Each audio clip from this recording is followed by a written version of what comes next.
ಕನ್ನಡ ಎಂಥ ಒಂದು ಅದ್ಭುತವಾದ ಭಾಷೆ ಅಂದರೆ, ನೀವು ಭೀಮನು ದುರ್ಯೋಧನನನ್ನು ಕೊಂದನು ಅಂತ ಒಂದು ವಾಕ್ಯವನ್ನು ಬರೆದ್ರೆ ಅದರಲ್ಲಿರುವಂತಹ ಪದಗಳನ್ನ ಹೇಗೆ ಅದಲು ಬದಲು ಮಾಡಿದ್ರು ಕೂಡ ಅದು ತನ್ನ ಅರ್ಥವನ್ನು ಕಳೆದುಕೊಳ್ಳೋದಿಲ್ಲ.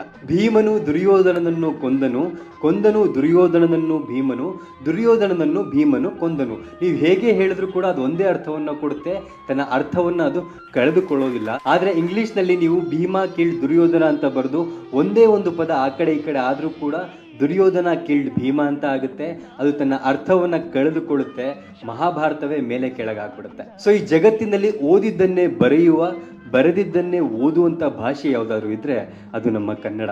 ಭಾರತದಂತಹ ದೇಶದಲ್ಲಿ, ಕರ್ನಾಟಕ ರಾಜ್ಯದಲ್ಲಿ ಹುಟ್ಟಿ ಸಿಹಿಯಾಗಿರುವಂತಹ ಕನ್ನಡ ಮಾತುಗಳನ್ನಾಡುವಂತಹ ನಾವು ಕನ್ನಡಿಗರೇ ಪುಣ್ಯವಂತರು. ಕನ್ನಡವೇ ಸತ್ಯ,